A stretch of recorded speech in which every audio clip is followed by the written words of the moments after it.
ওনার আলোচনাটা একটু শোনেন, উনি কি বলতেছেন। একবার একটা ছেলে অনেক বড় হয়েছে, বড় হওয়ার পরে বাবাকে নিয়ে ঘুরতে আসে ঢাকা শহরে। নব থিয়েটারে নিয়ে গেছে। বাবা জিজ্ঞেস করে, বাবা বুড়ো হয়ে গেছে, তোমরা জানো বুড়ো হলে মানুষ শিশু সুলভ হয়ে যায়। বাবা জিজ্ঞেস করছে, বাবা এটা কি? ছেলে বলে, বাবা এটা নব থিয়েটার। বাবা আবার জিজ্ঞেস করলো, বাবা এটা কি? ছেলে দ্বিতীয়বার ধমক দিয়ে বলে, তুমি কি বাচ্চা হয়ে গেছে, বুঝো না তোমাকে বলেছি এটা নব থিয়েটার? বাবা চোখের পানি ফেলে দিয়ে বলল, বাবা ঠিক 20 বছর আগে তোমাকে আমি শাপলা চত্বরে নিয়ে আসছিলাম। তুমি আমাকে একবার প্রশ্ন করেছিলে এটা কি? আমি বলেছিলাম বাবা এটা শাপলা। তুমি আবার আমাকে প্রশ্ন করেছিলে, বাবা এটা কি? আমি তোমাকে আবার বলেছিলাম এটা শাপলা। তুমি আমাকে 10 বার জিজ্ঞেস করেছিলে, আমি 10 বার তোমাকে চুমু খেয়ে বলেছিলাম বাবা এটা শাপলা। আজকে একবার থেকে 2 বার থেকে তোমার কাছে আমাকে অসহ্য মনে হচ্ছে, আমাকে অসহ্য মনে হচ্ছে। আজকে সে বাবাকে আমরা গুরুত্ব দিতে পারি না। একটা বাবা বৃদ্ধ বয়সে একটা রেস্টুরেন্টে খেতে গিয়েছে, ছেলে নিয়ে গিয়েছিল। বাবার খাওয়ার পরে যাচ্ছে, ছেলে খাওয়ারটা নিয়ে বাবাকে খাওয়াই দিচ্ছে। পাশে একটা বৃদ্ধা লোক তাকিয়েছিলেন। তাকিয়ে থাকার পরে বাবা খাওয়ার শেষে ছেলে মুখটা মুছে দিয়ে যখন বিলের সেকশনে গেলেন বিল দেওয়ার জন্য, সে সময় বৃদ্ধা লোকটি ছেলেকে বলে, বাবা তুমি কি কোনো কিছু রেখে যাচ্ছ? বলে, বাবা আমি না আঙ্কেল, আমি তো কিছু রেখে যাচ্ছি না। তখন বৃদ্ধা লোকটি বলে, বাবা তুমি রেখে যাচ্ছ, তুমি প্রত্যেকটা সন্তানের জন্য শিক্ষা রেখে যাচ্ছ, আর আমাদের মতো বয়স্ক মানুষের জন্য তুমি আশা রেখে যাচ্ছ। আজকে সে বাবাকে আমরা মূল্যায়ন করতে পারি না। আল্লাহ রাসূল বলেছেন যে বাবাকে সন্তুষ্ট করবে সে আল্লাহকে সন্তুষ্ট করবে। তো সুতরাং তোমরা, এবং কোরআনে স্পষ্ট ভাবে বলেছে, ইম্মা ইয়াবলুগান্না ইনদাকা বারাহুমা আও কিলাহুমা ওয়ালা তাকুল্লাহুমা উফি ওয়ালা তানহারহুমা ওয়া কুল্লাহুমা কাওলান করিমা।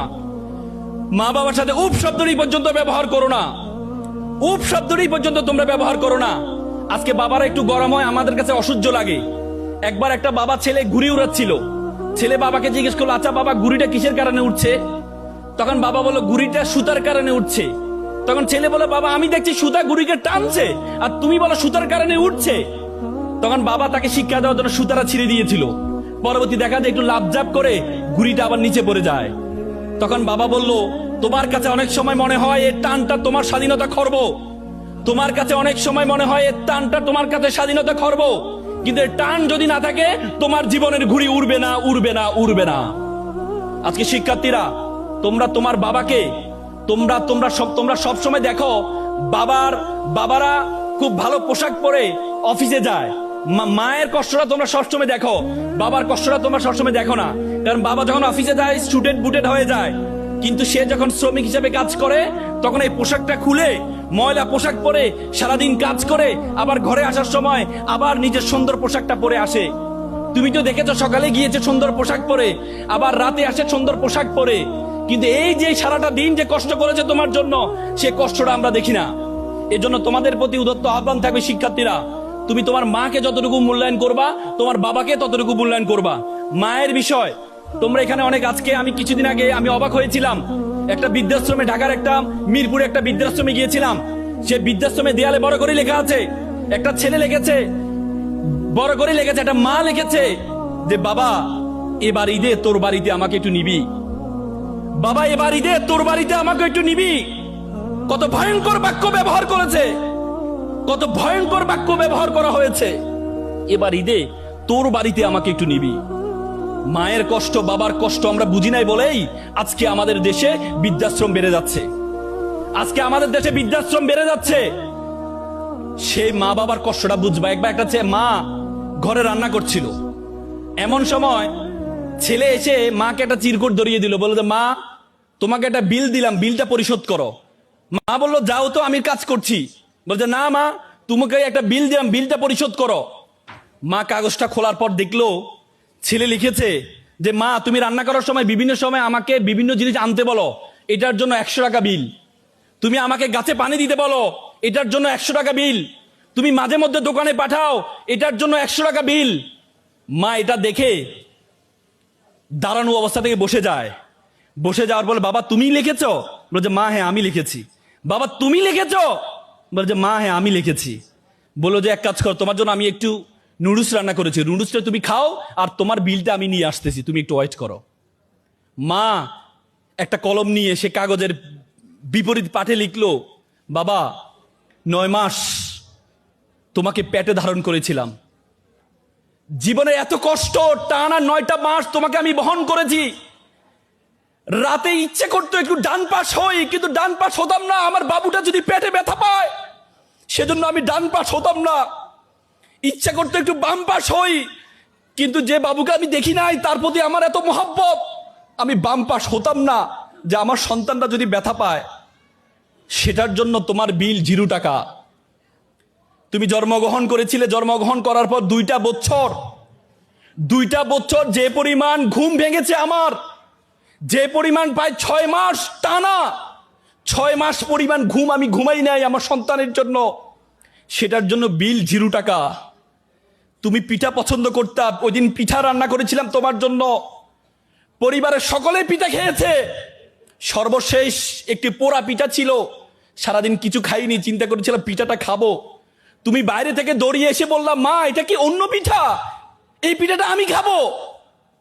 আমি তোমার দিকে একটু তাকিয়ে আমার সন্তানের হাসি দেখে নিজের পেটের মধ্যে যে খিদা আছে, সেই খিদার দিকে আমি তাকাইনি, সে খিদার দিকে আমি তাকাইনি, আমি তোমাকে সেই পিঠাটা দিয়ে দিয়েছিলাম। তুমি খাচ্ছ, আমার অন্তরের যে বাসনা, অন্তরের যে ভালোবাসা আমি প্রকাশ করতে পারিনি, সেই বিলের জন্য তোমার জন্য 0 টাকা।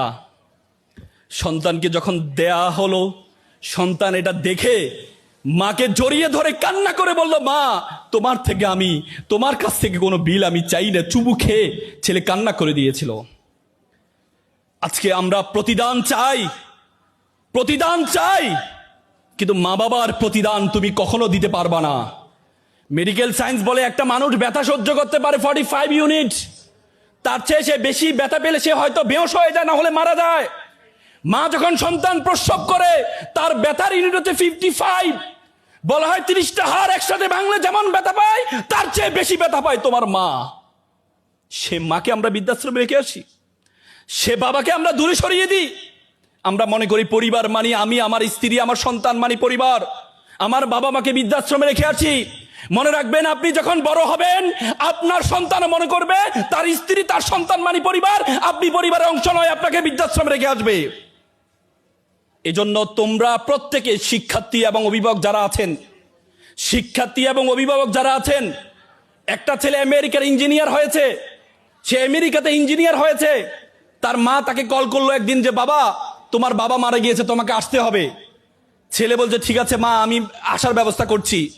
কিছুক্ষণ পর ছেলে তার খালাকে ফোন দিয়ে বললো, মাকে একটু বুঝাও, আমার একটা প্রমোশন আছে, আমি যদি এখন চলে যাই আমার প্রমোশনটা আটকে যাবে, তুমি মাকে বুঝাও, আমি টাকা পয়সা পাঠাচ্ছি, তুমি মাকে বলো যেভাবে হোক কি বাবার সর্বশেষ দাফনের ব্যবস্থা করতে। মা কল দিয়ে বাবাকে বললো, সন্তানকে বললো, বাবা এই জন্য তোকে মানুষ করেছিলাম, তোর বাবার শেষ ইচ্ছা তুই তাকে জানাজার নামাজ পড়াবি, তোর বাবার শেষ ইচ্ছা তুই তাকে দাফন কাফন পড়বি, তুই আসবি না। তখন ছেলে বলল, মা একটু আবেগী কম হও। ছোটবেলায় যখন আমি ক্লাস 5-এ পড়ি, তখন আমার দাদা মারা গিয়েছিল, আমি লাশের পাশে কান্না করছিলাম, তুমি আমাকে জোর করে নিয়ে স্কুলে দিয়ে আসছিলে, তুমি বলেছিলে যিনি মারা যাওয়ার তিনি মারা যাবে, ক্যারিয়ারের সাথে কোনো কম্প্রোমাইজ করা যাবে না। সেদিন আমার মাথা ঢুকে আছে, ক্যারিয়ারের সাথে কোনো কম্প্রোমাইজ হবে না। তো সুতরাং আজকে আবেগে একটু কম হও। প্রিয় অভিভাবক এখানে আছেন, সন্তান মনে রাখবেন, সন্তানরা দেখে শিখে। বলা হয় লার্ন ইন বিহেভিয়ার, সন্তান আপনাকে দেখে শিখে। সুতরাং আপনি যেভাবে সন্তানকে শেখাবেন, সন্তান সেভাবে শিখবে। প্রিয় শিক্ষার্থী ভাই বোনেরা,